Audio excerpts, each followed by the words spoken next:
All right, we're glad to be back here with you today. This is my son Gavin. We are doing something new. We are going to be looking for cars that are worthy of being put back on the road, and that's what we're going to be working to do. Sitting behind me is a 1986 Subaru BRAT. There weren't a whole lot of these things produced between 1978 and 1980. What year did they stop bringing these to the States? 87, I think. Yeah, 87. They made them until the 90s, though. They made, yeah, in other parts of the world, but there were only 94,000 of these cars brought here to the States between 78 and I think it's 87. This little car is in really good condition, and we're going to walk you around it and show you what it's about. All right, guys, we're going to discuss the 1986 Subaru BRAT and what all we got to do to it. So cosmetically, we got a few problems, like this is coming loose. And obviously it has some hail damage. We're not going to do anything really about that, I don't think, but I will show you guys what's going on. Yeah, a lot of good little pops in the hood there. It is what it is. I've tried to source some hoods, but I'm having a really rough time getting people to actually come through and communicate with me, so I don't know what I'm going to be able to actually find. But other than that, it's in really great condition on the outside and even better condition on the inside. Let's take a quick peek in there. Come around.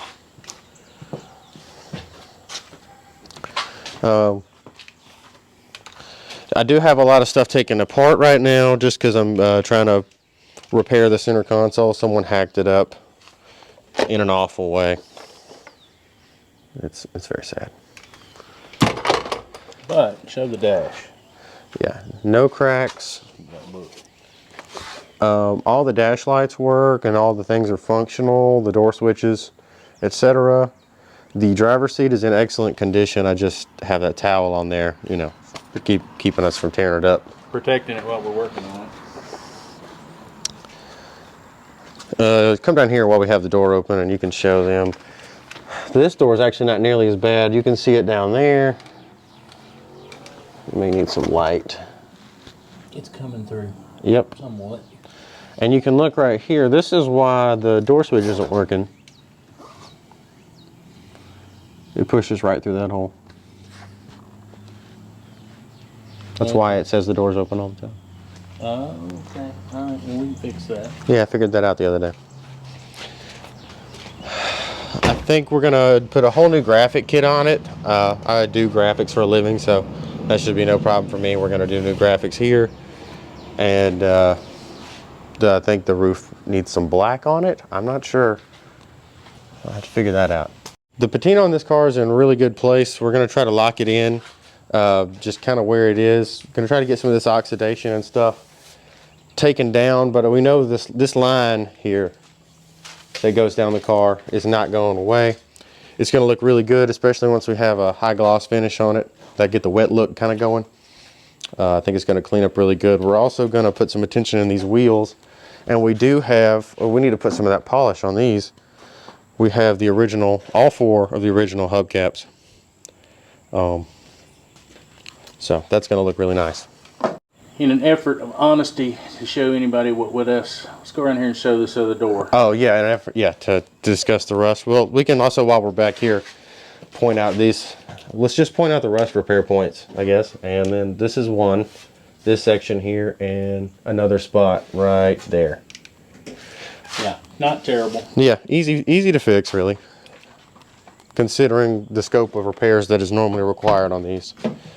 We have some here in the door jamb, and some right there also. It's actually a perforation up there. It is what it is. We've got a plan. And then show this door. This is the worst part, but we're going to try to patch this up as good as we can. Yeah, and we're gonna do some preventative measures on this stuff too. Absolutely. So that it locks it in and it doesn't get any worse. Haven't decided exactly how we're going to fix that. We may end up actually welding. I don't know. But if you look, go ahead and close the door. That is not even really cosmetic because it just barely comes to the outside. Very little surface rust. There's no perforation to the outside of the vehicle. So, and that's a good thing.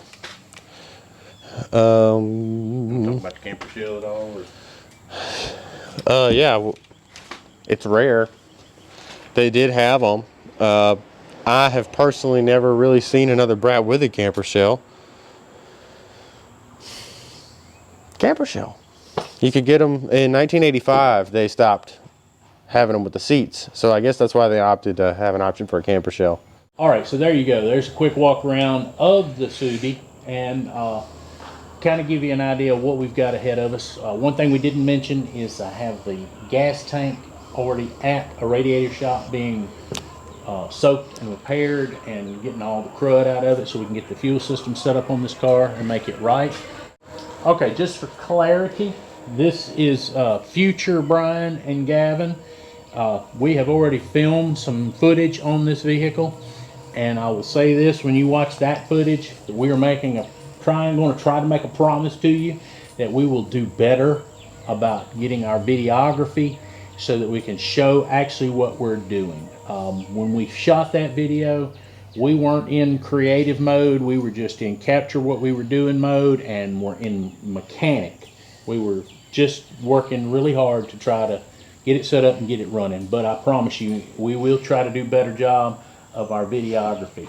I appreciate you coming by. I hope this is something that might interest you. If it is, go down there and hit the subscribe button. It'll let you know when we put up a video.